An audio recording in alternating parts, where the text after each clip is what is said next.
मदद अगर मिलती रहे तो कई बार वो हक लगने लगता है, फिर एक रोज़ हकीकत से वास्ता होता है और उसके बाद सिचुएशन चेंज।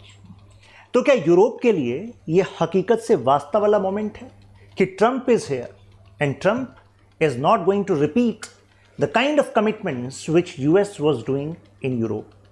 तो आसान भाषा में सबसे पहले तो नेटो है क्या? North Atlantic Treaty organisation.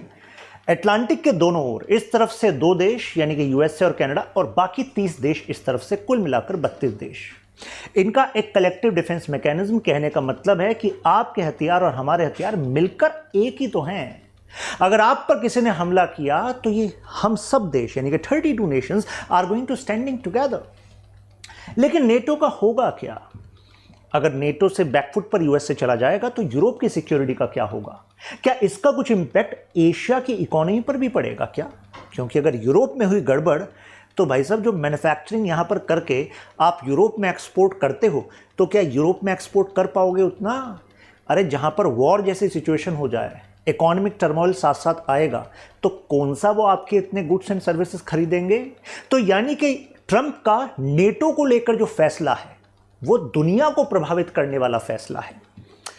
तो ये कलेक्टिव डिफेंस, अब यहाँ पर इन्होंने इलेक्शन कैंपेन में एक डायलॉग दिया था। उन्होंने कहा था कि यूरोप के जो नेटो मेंबर्स हैं, हम उन्हीं को रशिया के अटैक से सिक्योर करेंगे जिन्होंने अपनी जो डिफेंस एक्सपेंडिचर के कमिटमेंट हैं वो फुलफिल करे हैं, यानी कि पे फॉर योर सिक्योरिटी। अभी वो हेल्प नहीं चलेगी। इसके ज़रा बैकग्राउंड में जाते हैं। World war 1 and world war 2, in 2 world Wars के बाद यूएसए को लगा कि भाई ये दोनों वर्ल्ड वॉर का बेस कहाँ था, शुरुआत कहाँ से हुई थी? यूरोप से ही तो हुई थी। और दोनों जगह पर फिर यूएसए को इंटरवीन करना पड़ा। जीतने वाली ताकत के साथ खड़ा था यूएसए। तो यानी कि इस जोन ऑफ कॉन्फ्लिक्ट को अगर जोन ऑफ पीस बना दिया जाए तो जो नया पोटेंशियल जो यूएसए को रियलाइज हो गया था ड्यूरिंग वर्ल्ड वॉर 2 कि यार वी आर मैन्युफैक्चरिंग बेस, तो हम तो उल्टा एक्सपोर्ट कर सकते हैं इन देशों में। लेकिन एक्सपोर्ट तो आप तब करेंगे ना इन देशों में, क्योंकि भाई साहब आपको ऐसी जगह भी तो चाहिए जहां पर आप अपना सामान बेच सकें, तभी तो कमाई आपके पास होगी। लेकिन अगर यूरोप में चलते रहेंगे, टर्मोइल कॉन्फ्लिक्ट चलता रहेगा, पहले वर्ल्ड वॉर 1 हो गया, वर्ल्ड वॉर 2 हो गया, यूरोप के देश आपस में एक दूसरे पर ट्रस्ट नहीं करते, तो मुझे बताइए जो बेचने वाला है उसके लिए बाजार कहां से आएगा? तो ऐसे में यूरोप में ट्रस्ट लाना पड़ेगा। यहाँ पर इकोनॉमिक टर्मोइल जो है, इकोनॉमी जो नीचे जा रही है, मिलिट्री पावर इनकी कम है, उधर से यूएसएसआर से खतरा बढ़ सकता है। तो ऐसे में यूएसए ने सोचा कि चलो इन्हें जो चाहिए वो हमारे पास है और हमें जो चाहिए वो इनके पास है, लेकिन we have to make an offer which they can't refuse. यानी कि देखिए, रिलेशनशिप तो तब अच्छा चलता है जब दोनों के फ़ायदे का सौदा हो। तो ऐसे में आया मार्शल प्लान। उस समय पर ये George C Marshall, General George C Marshall जो बाद में सेक्रेटरी ऑफ स्टेट भी बने, उनके जो एफर्ट्स थे उसके बेसिस पर ये प्लान आया। लगभग $13.3 बिलियन की यूएस से सपोर्ट देता है यूरोपियन नेशंस को। 13.3 बिलियन आज के टाइम पर पता है क्या है वो रकम? मतलब अगर आज की कीमत से एडजस्ट करें तो वो बैठेगा लगभग $173 बिलियन। इतना बड़ा आर्थिक पैकेज, इतना बड़ा सपोर्ट भाई ऐसे ही थोड़ा ना दे रहा है। लेकिन देख रहे हैं, अगर बड़ा बिजनेस बिल्ड करना है, कुछ बड़ा हेजमॉन बनना है, तो खर्चा तो करना पड़ेगा भाई, है ना? तो ये वो इन्वेस्टमेंट था इनका।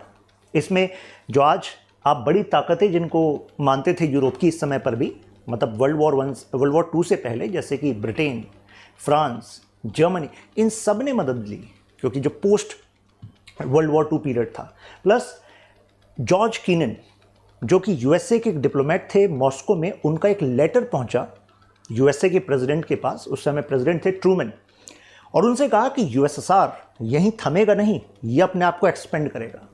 और यूएसएसआर है कम्युनिस्ट, और कम्युनिस्ट आइडियोलॉजी से होते हैं कैपिटलिज्म के खिलाफ।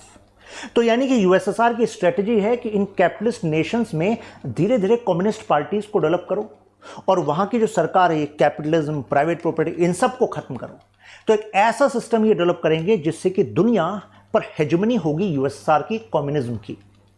तो ऐसे में उन्होंने एडवाइस किया कि यूएसए को हर संभव प्रयास करना चाहिए कंटेन करने का, यानी कि रोकने का यूएसएसआर के एक्सपेंशन को। तो यूएसए ने फिर सोचा कि ठीक है, अब ट्रूमैन डॉक्ट्रिन आ गई। ट्रूमैन ने कहा कि जो पैसा दिया जा रहा है ना, ये जो दिया जा रहा है ये दान नहीं है, ये इस वजह से कि आप अपने आप को इकोनॉमिकली स्टेबल करो and you should remember who is your friend. यानी कि अगर हम कहेंगे कम्युनिज्म को पुशबैक करना है तो आपको तैयार रहना होगा, लेकिन यूएसए सीरियस है इस बात को शो करने के लिए 1 मिलियन प्लस ट्रूप्स यानी करीब 10 लाख के आसपास ट्रूप्स यहां पर स्टेशन किए गए, वेपन्स दिए गए, न्यूक्लियर वेपन्स, न्यूक्लियर बॉम्ब्स यहां पर स्टेशन किए गए, जिससे कि इनको सुरक्षा महसूस की जा सके। और आप सबको पता है कि 1945 यानी कि 6 अगस्त 9 अगस्त 1945 हिरोशिमा नागासाकी, यूएसए ने मैनहट्टन प्रोजेक्ट के बाद ये प्रूव कर दिया था कि भाई हम हैं न्यूक्लियर पावर और ये हश्र होगा। याद है ना फेमस स्टेटमेंट कि कई बार आपको बताने के लिए कि हम कितनी बड़ी पावर हैं कुछ करके दिखाना पड़ता है। तो यूएसए ने कहा कि देखो हम हैं जिसने करके दिखाया है, तो आप हमारे साथ रहोगे तो आप सुरक्षित रहोगे। तो यूएसए का बेनिफिट था कि ट्रेड हो जाएगा, राइट, और अल्टीमेटली जब ट्रेड होता रहेगा तो we are going to be developed as a you can say big export power, और वो बने भी। यूरोप स्टेबल हो गया, लेकिन अब कई देशों ने सोचा कि शायद अब जब यूरोप स्टेबल हो गया है तो अब यूएसए अपनी फोर्सेस को कम कर देगा, खुद थोड़ा बैकफुट पे चला जाएगा। भाई नेटो का मतलब है कि ठीक है हम सब अपने मिलिट्री को पूल करेंगे, एक साथ ट्रेनिंग देंगे, अगर किसी एक पर थ्रेट आया तो सब मिलकर अटैक कर सकते हैं। लेकिन इसका मतलब ये थोड़ा है कि यूएसए की इतनी बड़ी यहाँ पर बेसिस में ट्रूप्स रखेंगे, उनकी आर्मी को स्टेशन करेंगे। तो सोचा शायद यूएसए वापस चला जाएगा, लेकिन यूएसए वापस नहीं गया। अब यहाँ पर ज़रा सोचेगा कि नेटो इस वजह से थी कि तुम पर थ्रेट होगा, लेकिन भाई जब तुम यहाँ पर मजबूत हो चुके हो तो अब यूएसए की क्या ज़रूरत है। तो यूएसए ने कहा नहीं, थ्रेट तो है, थ्रेट तो बना रहेगा। और थ्रेट कहाँ से बना रहेगा? रशिया की साइड से, यूएसआर की साइड से। उस समय तो यूएसआर था, मैं कोल्ड वॉर पीरियड की बात कर रहा हूँ। यूएसए ने कहा कि जो ईस्टर्न पार्ट ऑफ जर्मनी है जिस पर इन्फ्लुएंस यूएसआर का था, वो दोबारा से अपने आप को आर्म कर सकता है और वेस्टर्न यूरोपियन नेशंस तुम्हें दिक्कत हो सकती है। तो वेस्टर्न यूरोपियन नेशंस लाइक कि नहीं फिर तो आपको रहना चाहिए, ये रहे। फाइनली 1991 आ गया। अब यूएसएसआर का डिसइंटीग्रेशन हो चुका था, अब यूएसआर टूट गया, रशिया बन गया, और बाकी ये 15 कॉमनवेल्थ ऑफ इंडिपेंडेंट स्टेट्स जिनको कहा गया ये बन गए ईस्टर्न यूरोप में। तो अब लगा कि चलो भाई अब तो यूएसआर टूट गया, अब जो नया रशिया बना है उसमें येल्सिन की सरकार बनी है, भाई वो तो खुद हैंडशेक कर रही है कैपिटलिस्ट नेशंस के साथ, अब तो दिक्कत नहीं है। चलो भाई अब नेटो अपनी जो इतनी स्पेंडिंग कर रहे हो डिफेंस पे उसको कम कर लोगे, यूएसए शायद वापस चला जाएगा। लेकिन यूएसए ने कहा नहीं, ऐसा थोड़ी ना होगा। जब से नेटो की ट्रीटी साइन हुई थी 1949, उसके बाद से लगातार एक्सपेंड हुई, और एक्सपेंशन से इसने एक भी इंच बढ़त नहीं हासिल करने दी यूएसआर को। जब यूएसए ने मार्शल प्लान देकर वो ऑफर दिया था ना $13 बिलियन, $13.3 बिलियन का सपोर्ट, उस समय पर कई यूरोपियन देश जो ईस्टर्न साइड थे, जो यूएसआर के इन्फ्लुएंस थे, वो भी देखने लगे यार इतना पैसा मिल रहा है तो यार चलो हम भी यूएसए की साइड देख सकते हैं। तो उस समय यूएसआर ने कहा तुम क्यों टेंशन ले रहे हो यार, दोस्ती पैसे से थोड़ा ना तो लोगे। तो उस समय मोल्टोव प्लान लाए थे, उसको सही में ब्रदरहुड प्लान कहा गया था। मोल्टोव प्लान वो एक्चुअली यूएसआर का आइडिया था, लेकिन यूएसआर का आइडिया इतना सफल नहीं हुआ जितना इनका आइडिया सफल हुआ। 1991 के बाद येल्सिन आ गए, सोचा कि चलो भाई अब तो पीस आ गया। येल्सिन के बाद फिर पुतिन का राइज हुआ। अगर आप पुतिन और उस समय यूएसए के इनिशियल डेज की बात करोगे, यानी कि मैं सन 2000 ऑनवर्ड्स की बात कर रहा हूं, शुरुआत में ऐसा लगने लगा था कि शायद रशिया और यूएसए के बीच में रिलेशंस अच्छे होंगे। यानी कि अगर रिलेशंस अच्छे हो गए तो यूरोप को रशिया से थ्रेट है क्या, अगर यूरोप को रशिया से थ्रेट नहीं तो नेटो की जरूरत क्या है। यहां पर पुतिन का यही मानना है कि यूएसए जानबूझकर रशिया को दुश्मन प्रोजेक्ट करता आया है, जिससे कि नेटो की सिग्निफिकेंस बनी रहे, जिससे कि यूएसए की यूरोप में प्रेजेंस बनी रहे। अगर यूएसए में डिफेंस स्पेंडिंग रहेगी, अगर आप दूसरे को अपने ऊपर निर्भर रखोगे तो दूसरे की पॉलिसीज पर भी तो आपका इन्फ्लुएंस रहेगा। यस और नो? भाई दूसरा आप पर डिपेंडेंट, तो जाहिर सी बात है उसके पास चारा क्या है आपके हिसाब से चलने के अलावा। तो जो वेस्टर्न ब्लॉक है, जिसको डेवलप्ड ब्लॉक कहा जाता है दुनिया का, उस पर यूएसए की हेजेमनी रहेगी कि नहीं रहेगी? रहेगी। तो पुतिन कह रहे हैं ये जानबूझकर मुझे प्रोवोक करते हैं। इससे पहले एक सेनेटर थे जॉन मैकन, उनका फेमस स्टेटमेंट है, जब क्रीमिया का एनेक्सेशन रशिया ने कर लिया था तो उससे पहले के इंसिडेंट्स को देखते हुए जो हुए थे, जिसमें कि यूक्रेन को लुभाने की कोशिश करता रहा NATO and western Europe and USA कि यूक्रेन छोड़ो यार पुतिन की, तुम हमारे साइड आओ। पुतिन वाज सेइंग कि भाई देखो यूक्रेन तुम्हारे बॉर्डर से कनेक्टेड हो, यहां पर अगर नेटो की प्रेजेंस हो गई तो यार हमारे लिए प्रॉब्लम हो जाए। क्यों?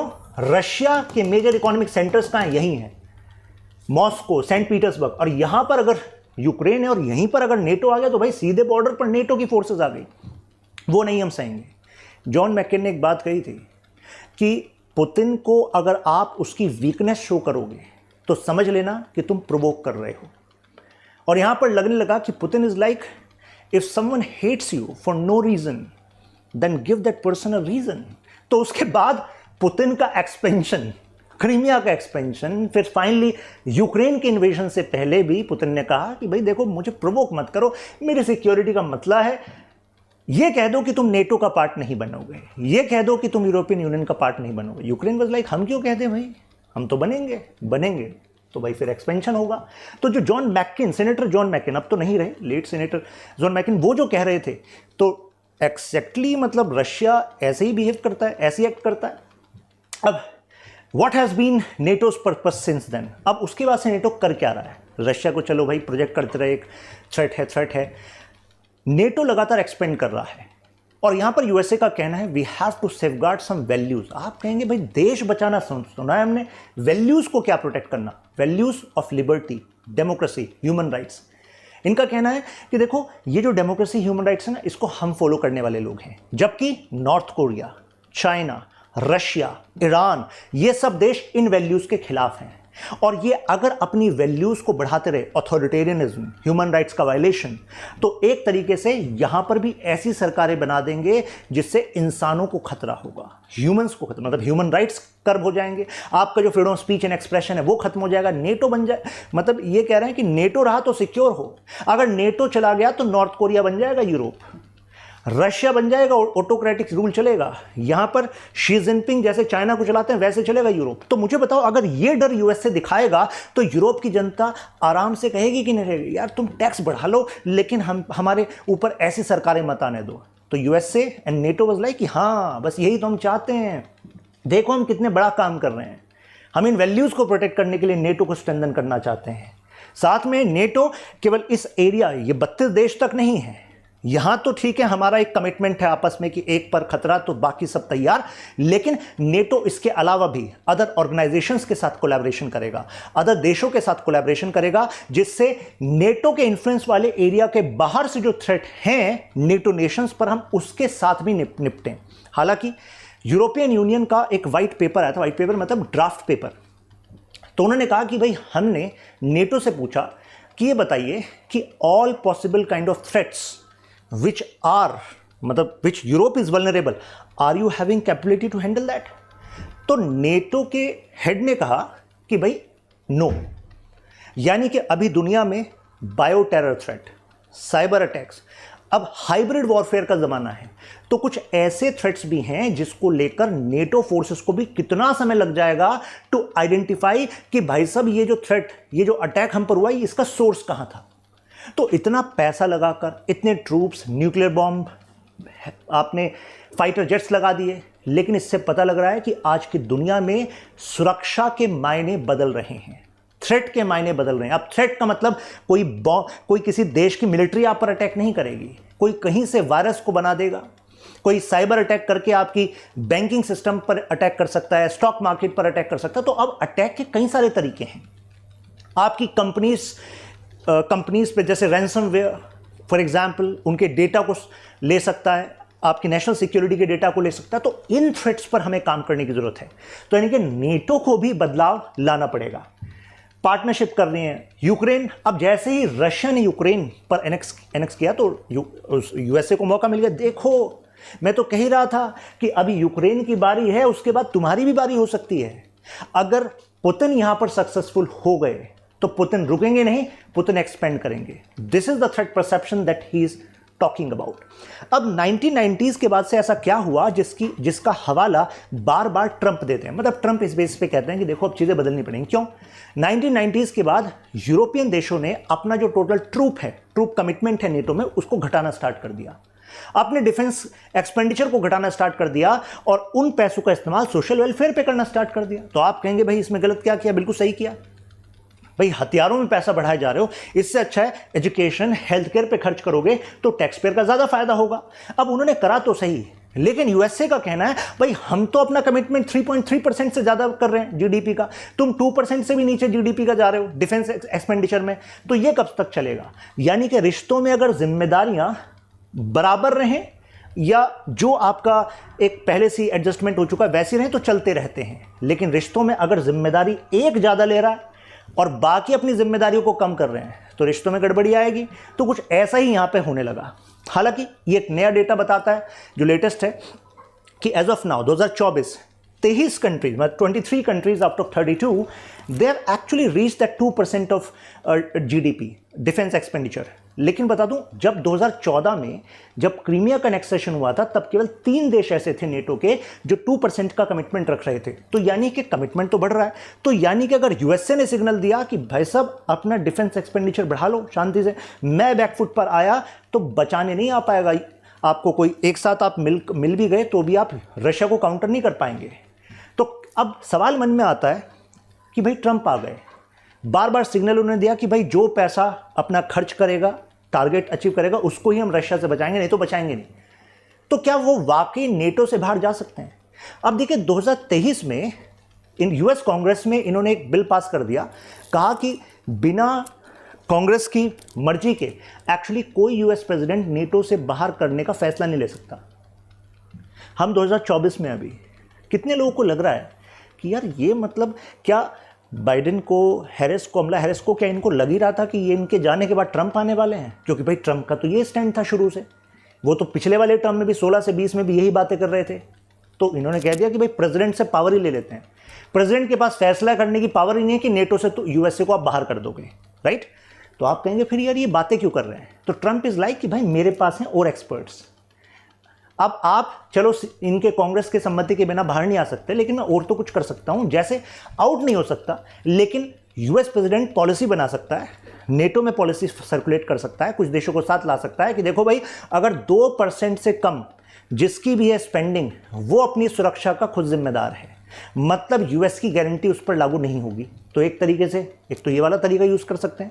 दूसरा तरीका कि यूएस प्रेसिडेंट चलो नेटो से बाहर नहीं आ रही, यूएस को नहीं ला रहे, लेकिन ट्रूप्स को कम करने की तो पावर उसके पास है क्योंकि प्रेसिडेंट ही तो कमांडर इन चीफ है यूएस डिफेंस फोर्सेस का। तो अगर ट्रूप्स को कर दिया कम तो भाई साहब कब तक ये यूरोप सिक्योर रह पाएगा? तो ये भी तो तरीके हैं खर्चा बचाने के और उनको ज्यादा जिम्मेदार बनाने के, ये भी हो सकता है। अभी आगे बढ़ता हूं, यहां पर आप मेरे साथ कनेक्ट कर सकते हैं Shashank Tyagi for you, Instagram, Telegram, Twitter. कोई भी आपका डाउट है, you want to share something, some topic you want, आप बता सकते हैं। Political science international relations optional में है अगर आपका रुझान, तो इस वाले कोर्स को मैं कंप्लीट करता हूं, बेसिक से लेकर डेप्थ तक सब कुछ। तो आपको इससे सक्सेस मिलेगा, कॉन्फिडेंस मिलेगा। 11 नवंबर को ये बैच स्टार्ट हो रहा है। You can join using code Tyagi live.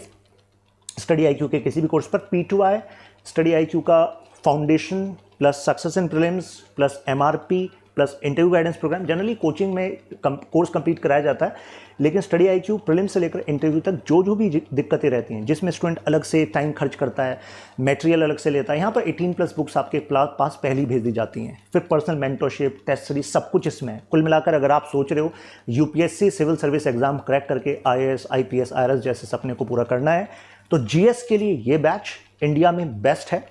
और PSR optional, I am there for you. Now how capable is Europe without US?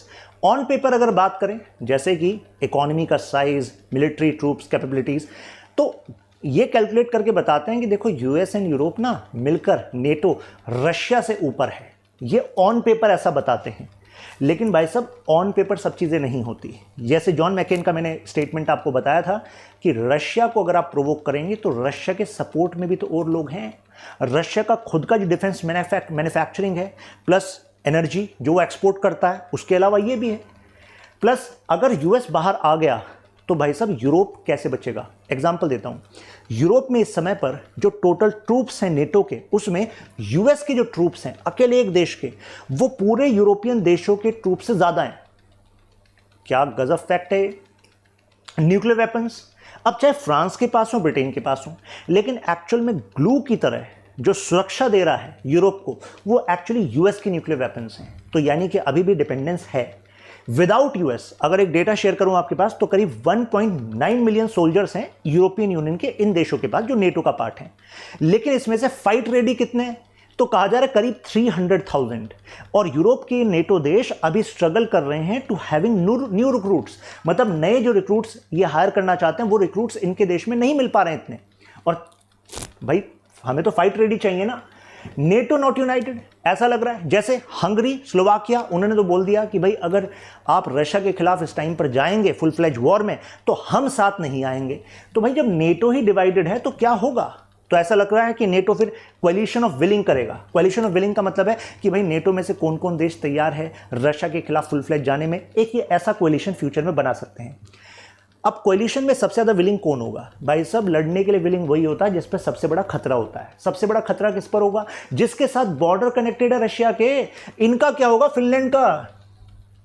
Finland, भाई सब फिनलैंड रिसेंट नेटो का मेंबर बना, तो इनका क्या होगा? स्वीडन। और ये वाला एरिया है इसमें बेलारूस तो रशिया के साथ रहता है, लेकिन ये जो एस्टोनिया, लैटविया, लिथुआनिया, ये देश जो हैं ये कोएलिशन ऑफ विलिंग का पार्ट बनेंगे।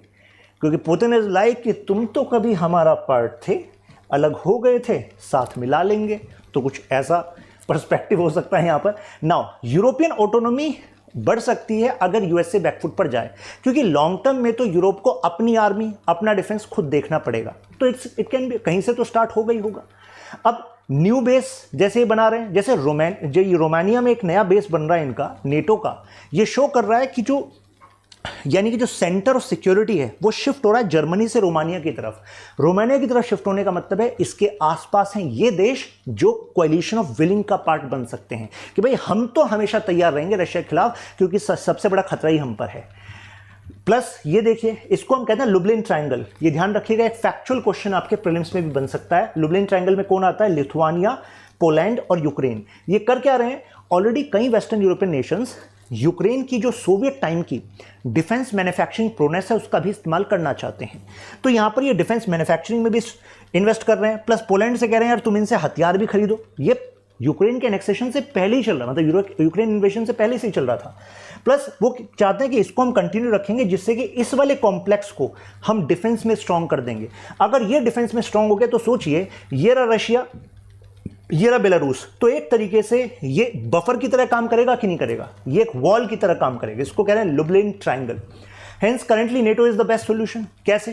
भाई अभी के लिए तो यूएसए बैकफुट पर जाएगा, यूक्रेन डाउन आएगा, तो ऐसे में रशिया फर्दर आगे बढ़ सकता है जिससे कॉम्प्लेक्स हो सकती हैं चीज़ें। लेकिन काउंटर ओपिनियन ये आ रहा है कि भाई ट्रंप का कहना केवल ये नहीं है कि नेटो को कमज़ोर करना है। उनका कहना I have to end this war, क्योंकि वॉर में अननेसेसरी एक्सपेंडिचर हो रहा है वो यूएसए का ही थोड़ा ना खाली हो रहा है, यूरोप का भी हो रहा है। तो हो सकता है कि एंड करने की बात को यूरोप के भी कई सिटीजन्स माने कि भाई बिल्कुल सही बात है ये तो, है कि नहीं। प्लस नेटो का भी रिलेवेंस ये है कि नेटो कोलैबोरेशन करता रहता अदर देशों के साथ भी, क्या क्या सिक्योरिटी थ्रेट्स हो सकते हैं दुनिया में उस पर कोलैबोरेशन, तो वहाँ कुछ इसका इस्तेमाल हो सकता है। यूएसए में ऑल्सो नीड दीज पार्टनर्स, क्योंकि अगर तुमने नेटो से अभी बाहर चले गए लेकिन आगे जाकर समय बदलेगा। चाइना जब तुम्हें काउंटर करेगा तो उस समय तुम्हें भी तो वेस्टर्न यूरोप के देशों की जरूरत पड़ सकती है। तो इस वजह से ऐसा लगता है कि इट इज़ लेस लाइकली कि यूएसए नेटो के बाहर आएगा। ये केवल एक तरीका है इन देशों को बताने का कि समय से अपनी जिम्मेदारी ले लो। ऐसा लग रहा है कि this is what is going to happen. NATO allies, इसी वजह से देखिए नेटो एलाइज ने मैन्युफैक्चरिंग बढ़ा दी है। जर्मनी का एग्जांपल लीजिए, उनकी जो एक कंपनी है, यहाँ पर मैंने उसका नाम भी दे रखा है, ये रहा रेन मेटल, इन्होंने 7 गुना अपनी मैन्युफैक्चरिंग कैपेसिटी को बढ़ा दिया है। तो यानी कि they are working on this. Defence expenditure की तो मैंने बात कही, राइट, क्योंकि वो नहीं चाहते कि पुतिन को ज़्यादा कॉन्फिडेंस मिल जाए और वो फर्दर एक्सपेंड कर जाए इस तरफ। और अगर यूएस से बाहर गया, और भाई अभी बताया आपको कि न्यूक्लियर वेपन सपोर्ट तो यूएसए का है, जिसकी वजह से एक सुरक्षा महसूस होती है यूरोप को। तो ऐसे में यूरोप को खुद को कैपेबल बनाने के लिए न्यूक्लियर वेपन्स बनाने होंगे, तो न्यूक्लियर रेस भी दुनिया में हो सकती है, राइट। ये भी एक बड़ा चैलेंज है भाई। तो कंक्लूजन के तौर पर हमें ऐसा ही लगता है कि ट्रंप नेटो में यूरोपियन देशों की जिम्मेदारी को बढ़ाना चाहते हैं, अपने खर्चे को घटाना चाहते हैं। जो ऐसे वॉर हैं जो केवल स्ट्रेटेजिक रीजंस बताकर यूएस से करवाता आया है, प्रोवोक करता आया है। ट्रंप नहीं चाहते वो आगे बढ़ें, बिकॉज ट्रंप मीन्स बिजनेस। वो चाहते हैं कि जो उनका रिच क्लास है, अपर मिडिल क्लास है, उसके जो टैक्सेस हैं वो अमेरिका को स्ट्रॉन्ग करने पर खर्च हो, ना कि इस वाली स्ट्रेटजी पर, क्योंकि अभी ये उतना फेवरेबल नहीं है जितना पोस्ट 1945 ऑर्डर में था। This is what is showing. तो आई थिंक आपको एक क्लैरिटी मिल गई होगी। अगर क्लैरिटी है, जस्ट मेंशन अल्ट्रा क्लियर या वाह। आपके जो ओपिनियन है या नेक्स्ट कुछ टॉपिक्स जो आपके मन में हो कि इस पर आप इन डेप्थ एनालिसिस चाहते हैं, you can share in comments. यहाँ पर आप मेरे साथ कनेक्ट हो सकते हैं, Shashank Tyagi for you, Instagram, Telegram, सारे अपडेट्स यहाँ पर आते रहते हैं। क्वेश्चन देखिए, examine the challenges to European security and economic stability if USA reduces commitments to NATO. Do you think it would impact prospects for Asian markets as well? Yes. Manufacturing sector, service sector, वहाँ पर फिर हम coat करते हैं कि south east Asia, Asia, India कितना export करता है, क्या इम्पैक्ट हो सकता है। Political science, international relations optional में हम बेसिक से लेकर मोक्ष तक सब कवर करते हैं, ठीक है।